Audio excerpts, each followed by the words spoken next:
వస్తుంటాయి పోతుంటాయి, ఆఫీసర్లే పర్మనెంట్.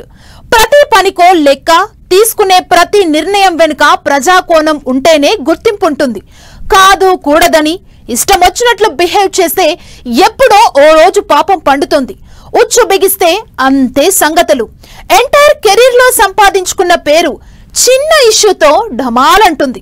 ఇప్పుడు ఇదే సిచ్యువేషన్ ఫేస్ చేస్తున్నారు కొందరు అధికారులు. ఏపీలో వివాదంగా మారిన ఓ హీరోయిన్ కేసు ఇప్పుడు సిఐడి చేతికి వెళ్లబోతుందట. ఇప్పటికే బెయిల్ కోసం ఫైట్ చేస్తున్న ఆఫీసర్లకు సిఐడి గుబులు వెంటాడుతుందట.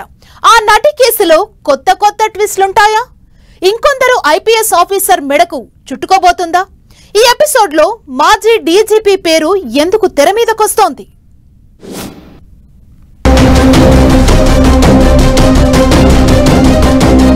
రేపో మాపో సిఐడికి నటి జత్వానీ కేసు. మరికొందరు అధికారులకు హెడేక్ తప్పదా? మాజీ డీజీపీ పేరు ఎందుకు తెర మీదకు వచ్చినట్లు? పవర్ లో ఉన్నప్పుడు ఏం చేసినా నడుస్తుంది. అనుకున్నోడి మీద కేసు పెట్టొచ్చు, తప్పు చేయనోన్ని కూడా ఇరకాటంలో పడేయొచ్చు.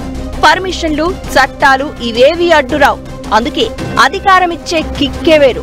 అలాగని సమయం కలిసి రాకపోతే అరాచకానికి మూల్యం చెల్లించుకోక కూడా తప్పదు. పవర్ చేతిలో ఉన్నప్పుడు ఏది పడితే అది చేశారు. ప్రభుత్వం మారింది, పాపాల చిట్ట బయటపడుతుంది. ఒకటా రెండా, శాండ్, మైన్, వైన్ చెప్పుకుంటూ పోతే పెద్ద కథే ఉంది. అంతేకాదు ఓ హీరోయిన్ కేసు కూడా కొందరు అధికారుల మెడకు చుట్టుకుంది. రేపో మాపో ముంబై నటి జత్వానీ కేసును సిఐడికి ఇవ్వబోతున్నారట. దీంతో ఉన్న హెడేక్ చాలదని ఇప్పుడు కొత్త లొల్లి వచ్చి పడబోతోందని పిసుక్కుంటున్నారట ఆ అధికారులు. మాకేం తెలియదని వాళ్లు, మీ వెనక ఉన్నదెవరో చెప్పాలని పోలీసులు. దీంతో రోజు రోజుకు కేసు జటిలమవుతుంది. ప్రస్తుత పరిస్థితి చూస్తే హీరోయిన్ కేసులో ఆ అధికారులకు ముప్పు తిప్పలు తప్పేలా లేవు. ముంబై నటి జత్వానీ కేసు దర్యాప్తును సిఐడికి ఇస్తూ రేపో మాపో ఉత్తర్వులు వచ్చే అవకాశం ఉందంటున్నాయి ప్రభుత్వ వర్గాలు. ఈ కేసులో ఇప్పటికే 3 సీనియర్ ఐపీఎస్లు పిఎస్ఆర్ ఆంజనేయులు, కాంతి రాణా, విశాల్ గున్ని సస్పెండ్ అయ్యారు. మరికొందరు పోలీసు అధికారులపై ఆరోపణలు ఉన్నాయి. ఇప్పటికే 4 పోలీసులతో పాటు సీనియర్ ఐపీఎస్ అధికారులు, మరో న్యాయవాది బెయిల్ కోసం హైకోర్టుకు వెళ్లారు. అయితే ఇంకో సీనియర్ ఐపీఎస్ అధికారి పాత్ర ఉందన్న ఆరోపణలతో ఈ కేసును ఏపీ సిఐడికి అప్పగించేందుకు సర్కార్ కసరత్తులు చేస్తోంది.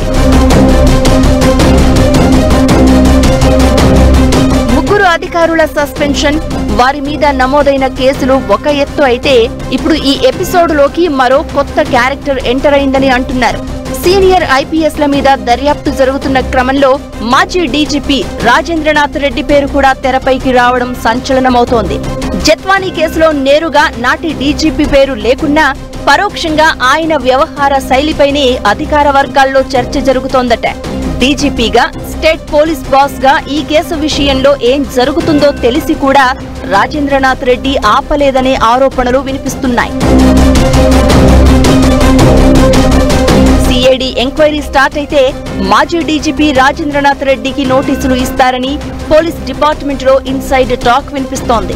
అంతేకాదు ఈ కేసులో సస్పెండ్ అయిన ఐపీఎస్ ఆఫీసర్లు పిఎస్ఆర్ ఆంజనేయులు, కాంతి రాణా, విశాల్ గున్నిలపై గతంలో ఏమైనా ఆరోపణలు ఉన్నాయా అనే కోణంలో కూడా ప్రభుత్వ పెద్దలు ఆరా తీస్తున్నట్లు తెలుస్తోంది.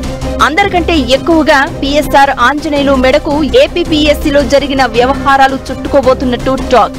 గ్రూప్స్ పరీక్షల్లో అక్రమాలు జరిగాయనే ఆరోపణలు, వాల్యుయేషన్ లో రకరకాల పద్ధతులను ఫాలో అయ్యారనే అభియోగాలు తెర మీదకు వస్తున్నట్లు తెలుస్తోంది.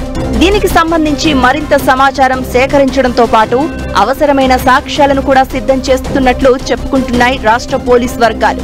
ఇదే జరిగితే పిఎస్ఆర్ మరిన్ని కేసుల్లో ఇరుక్కోవడం ఖాయమని అంటున్నారు. ఇలా జత్వానీ కేసు కొత్త పుంతలు తొక్కబోతోంది. ముందు ముందు ఇంకెన్ని ట్విస్టులుంటాయో, ఏ మలుపులు తిరుగుతాయోనన్న ఉత్కంఠ పెరుగుతోంది.